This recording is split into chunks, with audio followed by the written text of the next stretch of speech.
Hola, hoy es día 8 de enero. Hoy es día de vivir del cuento.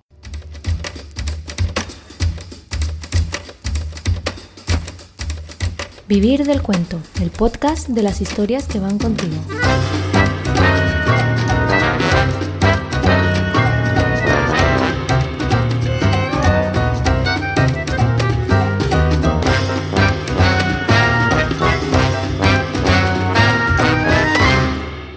Soy Robert Sendra y os doy la bienvenida a Vivir del Cuento, el podcast de los lectores sin tiempo para leer, en el que el día 8 de cada mes podréis escuchar un relato sonoro vibrante y sorprendente mientras vais al trabajo, mientras hacéis ejercicio o mientras estáis en el coche.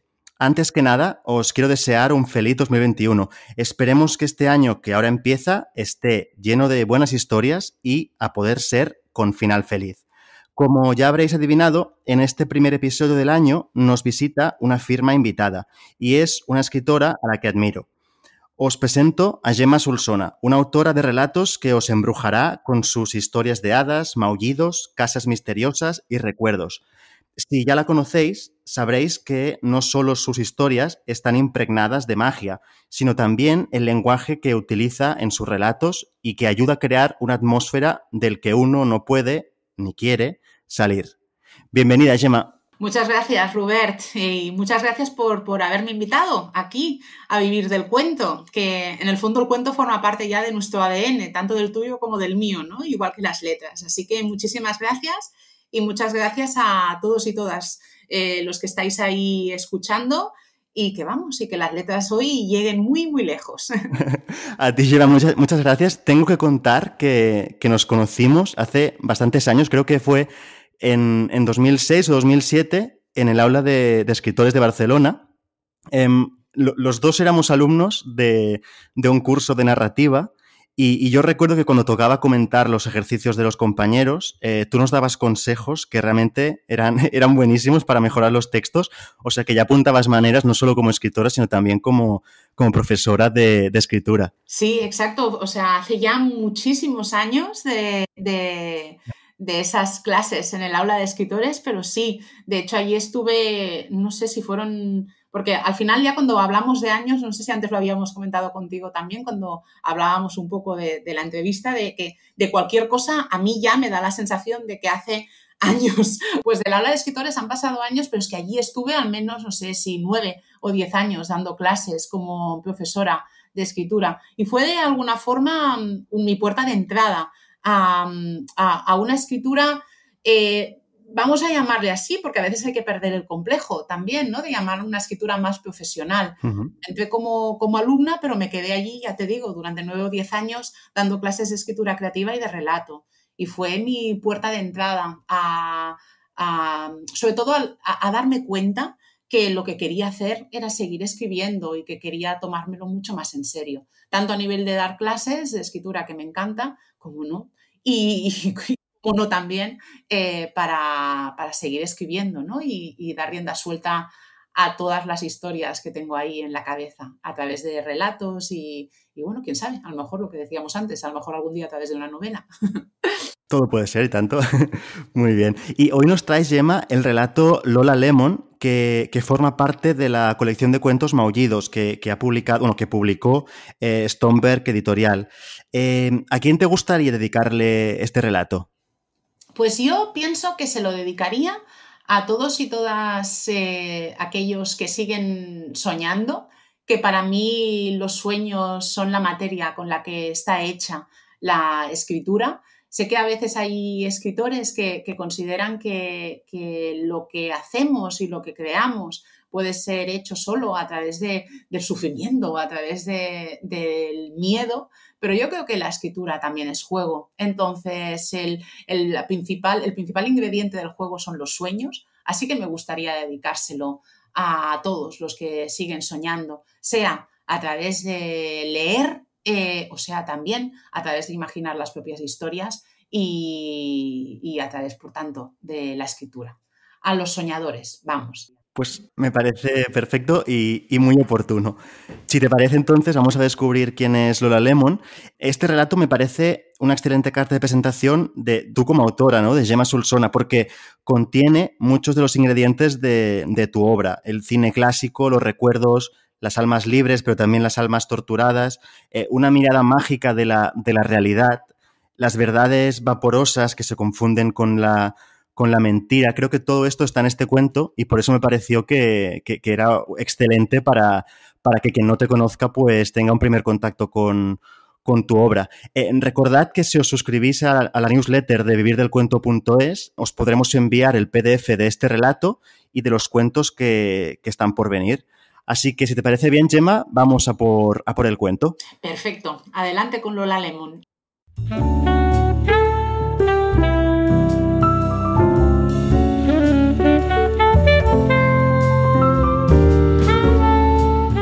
Lola Lemon.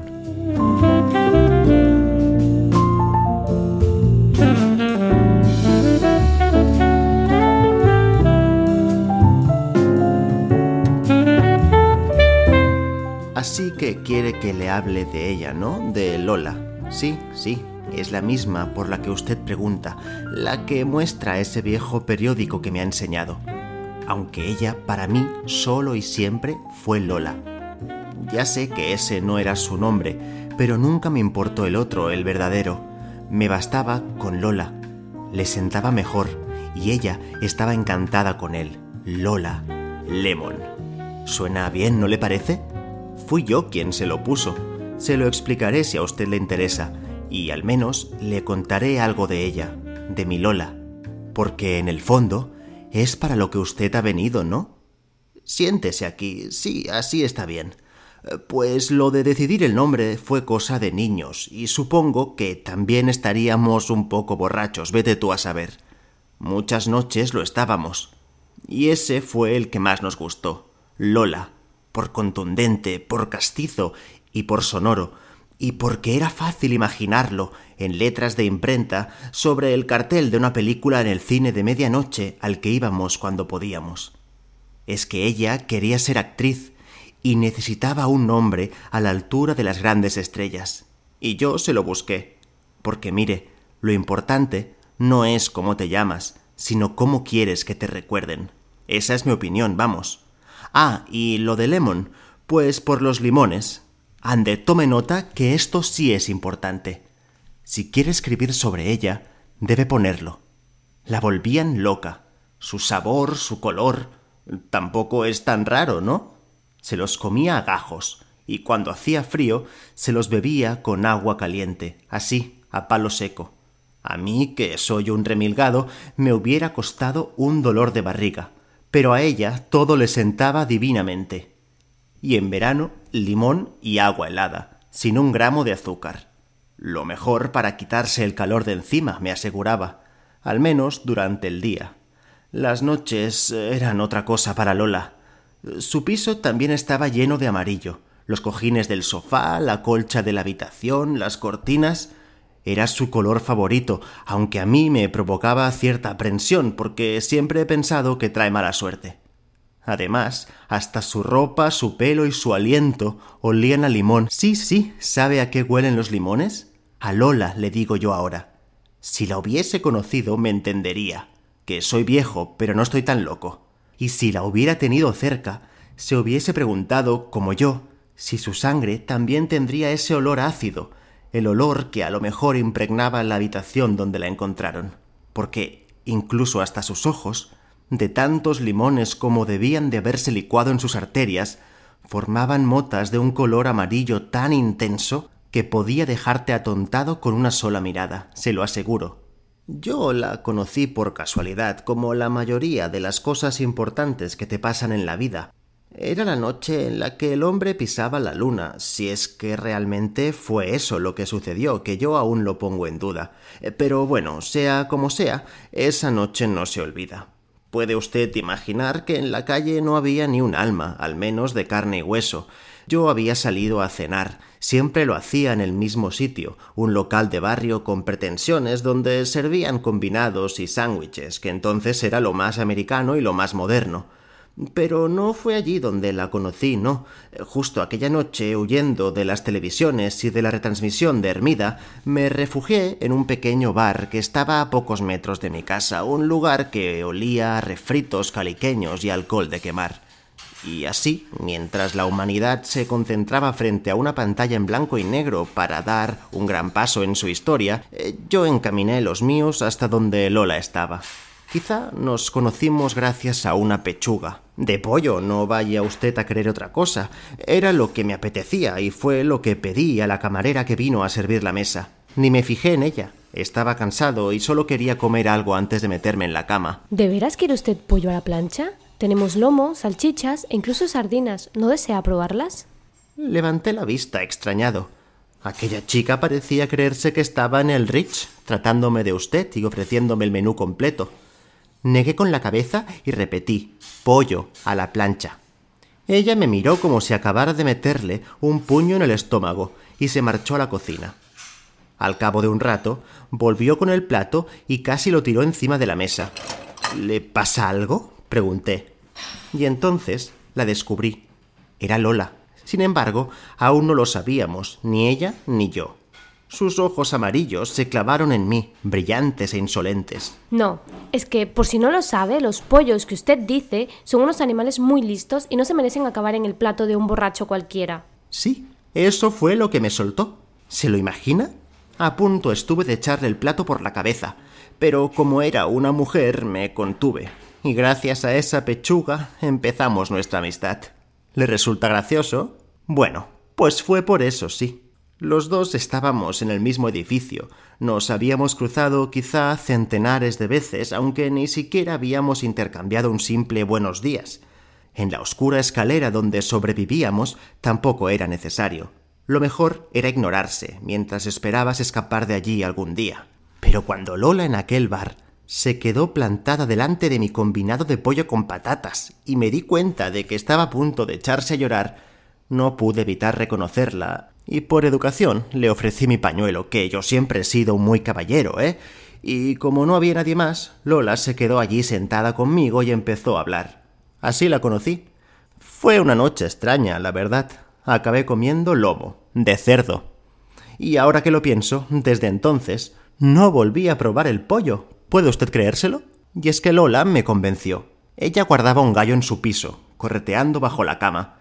Hoy se tienen animales cada vez más raros, pero antes, en aquel mundo en blanco y negro, de decisiones simples y de perros o de gatos, tener un gallo doméstico era, por decirlo de alguna forma, un tanto inusual. Cuando cerró el bar, subimos a casa de Lola, y mientras nos tomábamos una copa, la última del día, Brando, que así lo había bautizado ella, apareció de debajo de una cortina. Cruzó hasta donde yo estaba, erguido y arrogante, haciendo honor a su nombre, y empezó a picotearme los pies. Y allí estábamos nosotros, tan a gusto, con una copa en la mano y un majestuoso gallo revoloteando por el diminuto salón. Ella me dijo que se lo había traído del pueblo, del que había marchado hacía ya unos 2 años, que le tapaba las ventanas con cortinas gruesas que no dejaban pasar la luz del sol para que no molestara a nadie, y que por eso el pobre ya había perdido la noción del día y la noche. Aunque muy de vez en cuando, a horas intempestivas, por la tarde o en la madrugada, le salía algún remedo de canto con el que ella volvía por unos segundos a su minúsculo pueblo, del que ya solo le quedaba aquel gallo desorientado. Quizá ese fue su primer engaño, uno más entre tantos otros, no lo sé. Ella era como tú querías que fuese, así que la verdad tampoco importaba demasiado, ¿lo entiende? Esa era su virtud y quizá su desgracia. Y a mí me gustaba aquella Lola, la mía. No me hacía falta saber otra cosa. ¿Que cómo era? Pues joven, poco más de 20 años, y bonita, sí, no le diré que no, pese a que nunca se me dio bien juzgar la belleza en las mujeres. Era delgada, lo justo para gustar a los hombres. Mis medidas son las de Marilyn. Presumía. Con un poquito menos de todo, pero en la proporción correcta. Yo la conocí de morena por accidente. No tardó ni 2 semanas en ponerse rubia de nuevo, porque le sentaba mejor y le traía suerte el amarillo, el de sus ojos y de los limones, ¿se acuerda? Eso sí, cambiaba de estilo como de bolso. Hoy un lunar encima del labio, mañana un moño al estilo Grace Kelly y al otro día un flequillo a lo Bardot. Su vestuario variaba según la última película que habíamos visto. Un vestido blanco como el de Marilyn o las bailarinas de Audrey. ¿Que de dónde sacaba el dinero? No lo sé, ni me interesa. La poca suerte que he tenido en la vida la he conservado por saber callarme las preguntas cuyas respuestas no quería saber. Y apunte esto, joven, para usted, que es un consejo. Hágame caso. Es mejor no averiguar lo que uno no debe, ¿sí? Porque si intuyes que la verdad no va a gustarte, más vale que cierres los ojos. Y bueno, ¿por dónde iba? Sí, pues eso, que era preciosa, vamos, y que sabía arreglarse, y que a partir de aquella noche nos tuvimos el uno al otro al menos. Nos llenamos la soledad mutuamente y parecía que hasta nos gustaban las mismas cosas, el cine, las divas y los gin tonics de madrugada. Una vez a la semana, o dos, dependiendo de las propinas de Lola, nos íbamos al cine a la sesión golfa. Ella estudiaba el estilo de las actrices, y yo disfrutaba de las películas. ¿Qué? ¿Que si entre nosotros? No, nunca. Jamás pasó nada. A los dos nos encantaba ver a la Turner o a la Monroe, pero yo, para mí, prefería a Dillon o a Warren Beatty, ¿me comprende? No era algo tan sencillo de llevar entonces, y Lola lo sabía. No hablábamos mucho de ello, y quien nos veía entrar o salir del cine cogidos del brazo y de madrugada quizá pensase que hacíamos una bonita pareja. Era mejor así, sobre todo para mí. En más de un caso, Lola fue una buena coartada para preguntas embarazosas. Pero el de novia postiza, como ella lo llamaba, era otro de sus papeles, uno de los que le tocó jugar conmigo. Y nada más que eso. Así transcurrió algo más de un año. Casi cada noche, cuando Lola salía del bar, nos metíamos en su casa o en la mía, y charlábamos, y bebíamos. Lola preparaba los gin tonics como nadie. Cuando podía, sisaba algún resto de botella del bar, o incluso una entera, para nuestras veladas de largas conversaciones en el balcón. Allí estábamos, como gatos en una azotea, por encima de todo, de la vida que pretendíamos dejar atrás. Ella quería ser actriz. Yo creía que ese era su sueño. Y como yo no me atrevía a pensar en los míos, me sumé al suyo. O eso pensé entonces. Era muy buena, realmente buena. A veces me hacía sentar en su destartalado sofá, cubierto de cojines amarillos, y actuaba para mí. Era fascinante, de verdad. Podía ser inocente, como Dorothy en El Mago de Oz, o sensual, igual que Hilda. En eso era la mejor. Y podría haber vuelto loco al mismísimo Glenn Ford si se lo hubiera propuesto, seguro. Le gustaba ese papel, el de femme fatale, ¿sabe? Pese a que yo nunca dejé de advertirle que ese tipo de mujeres nunca acababan bien en las películas, jamás. Ahora intuyo que ahí también me engañó, que ser actriz le importaba bien poco y que quizá, una vez más, lo hacía por quien tenía delante y no por ella misma. Yo no dejaba de insistir en que se fuera, lejos, a América, que yo lo tenía claro, y ese era nuestro sueño, y que la veía como Sara, la Montiel. Hubiera sido bonito, ¿no? Lola, la Lemon, allí en América, aunque empezara haciendo de India como la manchega en Veracruz, iba a tener más oportunidades. Por eso debía marcharse lejos, porque aquí no dejaría de servir carajillos y empanadillas. Y si tenía suerte, a lo mejor, podría hacer de extra en una película de Marisol, poco más. Ella se reía, y me contestaba que las rubias teñidas no hacían de India en Hollywood, y que pronto iba a conocer a un millonario que la sacaría de nuestra vida sin color, y que la cuidaría y la trataría como a una reina. Ojalá la hubiera escuchado entonces o hubiera sabido entender lo que ella ansiaba de veras. Yo solo la veía reír igual que siempre, sí, como si nada fuera importante, mientras preparaba otro gin tonic. Como Ava. Susurraba al colocar una rodaja de limón, y me lo daba con un beso. Pero yo no era Mario Cabré ni Frank Sinatra. Por eso Lola tuvo que seguir buscando a su galán en las noches de una ciudad que le era extraña.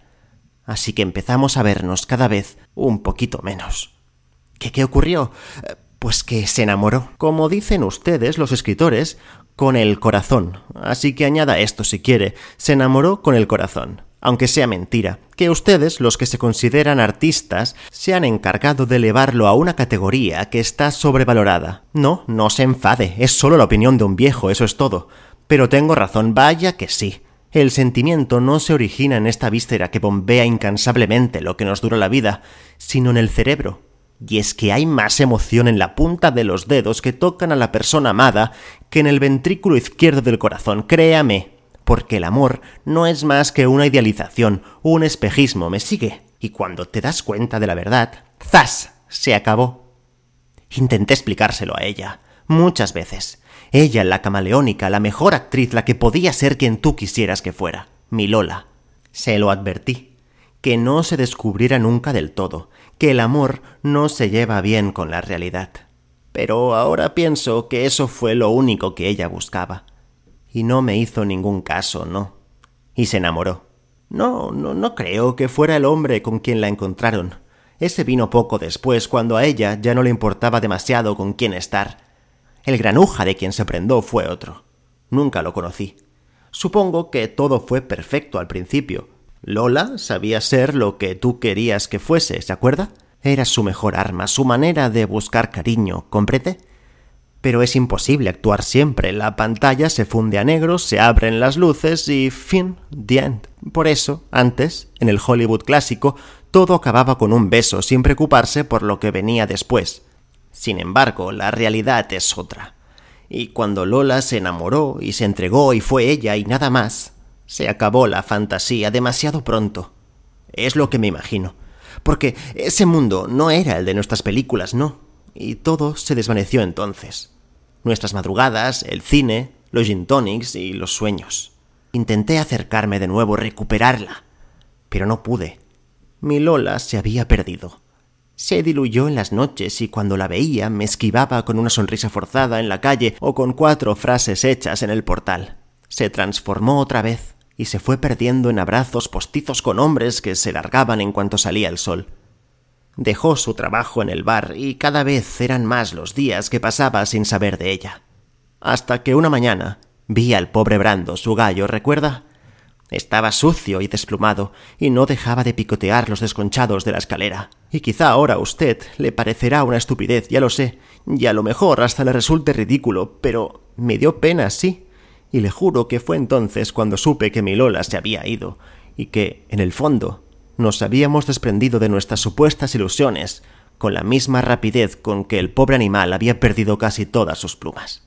Tal vez fue por eso que, cuando poco después leí su nombre, el otro, en la sección de sucesos de un periódico, no me sorprendió demasiado. Fue un pequeño escándalo en aquella época, sí. Los encontraron en la habitación de un hotel de lujo, no recuerdo cuál. Eso dijeron. Él tenía dinero, era bastante conocido entonces, y el hecho de que estuviera casado fue suficiente para que los periodistas tuviesen algo de qué hablar. Supongo que por eso mismo está usted aquí, aunque hayan pasado tantos años. Busca algo más sobre la misma historia. ¿Por qué? ¿Es que quiere hacer un libro? ¿De él? ¿De aquel crimen sin sentido? Solo fue una puesta en escena truculenta en la que mi Lola no era más que una pieza decorativa y provocadora. La otra. Yo quiero pensar que fue su último papel para irse como ella quería. Como una de esas femme fatales que tanto le gustaban. Aunque me duele que usted haya venido por eso, y que no sea para preguntarme por sus películas. Sí, ya sé que no llegó a hacer ninguna, que no estoy chiflado todavía, oiga. Es que lo hubiera preferido, sí. Y que me resulta triste que esté hoy aquí porque la encontraron con un tiro en el corazón al lado de un hombre a quien no le importaba lo más mínimo. No fue así exactamente, tampoco me importa, ¿sabe? Debería escribir sobre ella, sobre mi Lola, de lo que podría haber sido. ¿Se ha preguntado si aquella era Lola realmente? Pregunte si olía a limón, eso es importante. Ya se lo he dicho. Indague, sí, un poco más. A lo mejor todo fue un engaño. Otro más de los suyos. Mi Lola era así, ¿comprende? ¿Y qué los ha? A lo mejor mis quimeras son más verdad que cualquier otra cosa, ¿no le parece? Y es que, de la que se habla en esa vieja noticia con ese nombre tan feo, me niego a pensar que sea mi Lola. La mía no, aunque lo dijeran la policía y los periódicos de entonces. ¿Es que aún no sabe que la muerte es la mayor de las mentiras? Yo no quiero creérmela. Mire lo que les pasó a Lennon o a la Monroe. Que los jóvenes nunca se van del todo, oiga. Y por eso yo pienso que mi Lola se largó un día, con su aroma de limón, su gallo desplumado, su maleta con ropa de estrella, y con sus sueños. Lola se fue, seguro. No sé a dónde, pero se marchó, lejos de las verdades que no me gustan. ¿Que si lo que le he explicado es cierto? ¿Todavía le importa? Mire, la única certeza es la que vivimos aquí y ahora, y usted escribirá lo que le parezca. Porque cuando salga por esa puerta, esta conversación será un recuerdo. Y los recuerdos son humo, fantasmas, moldeables y deformes. Cambian y los cambiamos según convenga. Y esta es mi verdad, la de la Lola que yo conocí, la que quiero recordar. Y lo que usted cuente, amigo, será otra historia.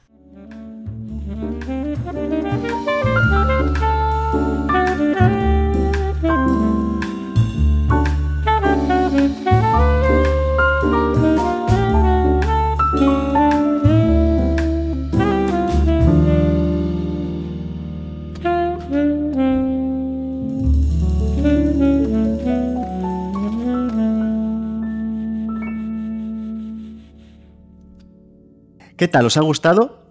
Es maravillosa la fascinación que despierta Lola Lemon tanto en el protagonista como en nosotros como lectores. A mi entender, Lola Lemon es un fantasma y a la vez es un personaje apasionante y lleno de verdad que parece construido o completado con los recuerdos y los anhelos del narrador.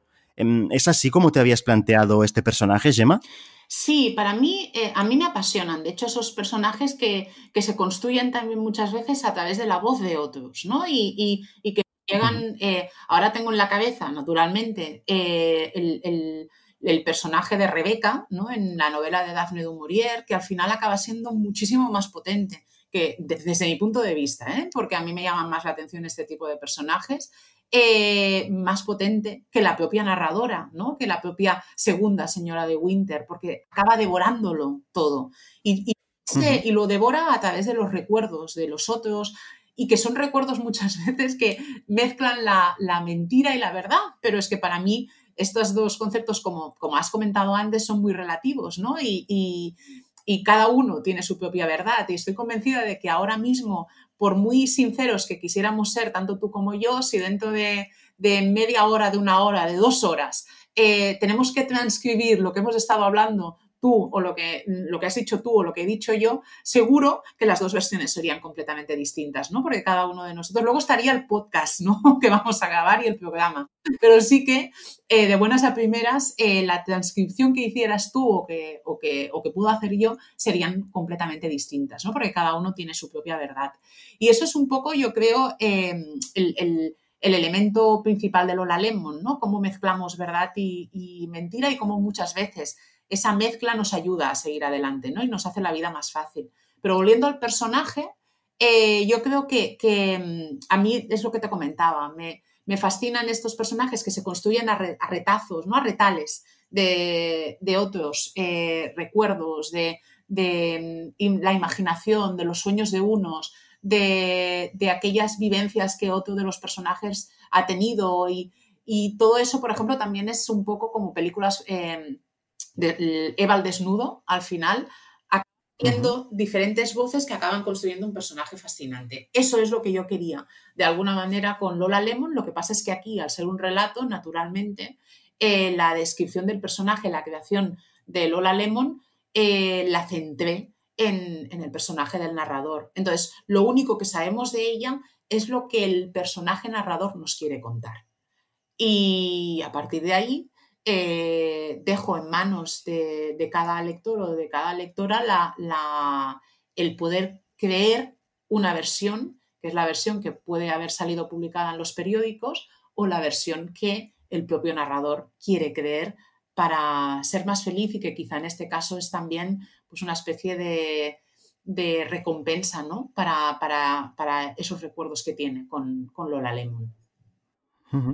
Muy bien. Pues Gemma, como tengo muchas preguntas que hacerte, te propongo que acabemos aquí el episodio de hoy y nos reencontramos dentro de 10 días para charlar un buen rato más detenidamente sobre tu trayectoria y sobre el cuento y sobre mucho más. ¿Te parece? Perfecto, pues nos vemos entonces. Bueno, nos vemos o nos escuchamos, perdón. Nos escuchamos, exacto, sí, porque además estamos a distancia grabando la entrevista, así que nos escuchamos, sí. Y vosotros ya lo sabéis, el próximo día 18 de enero os ofrecemos un especial con la entrevista a Gemma Solsona, autora de este cuento, de Lola Lemon. Recordad que si entráis en vivirdelcuento.es/suscríbete, os podremos enviar todas las novedades y los relatos en PDF del podcast. Esperamos que hayáis disfrutado del episodio de hoy y nos escuchamos muy pronto. Gracias por darle vida a este cuento. Un abrazo.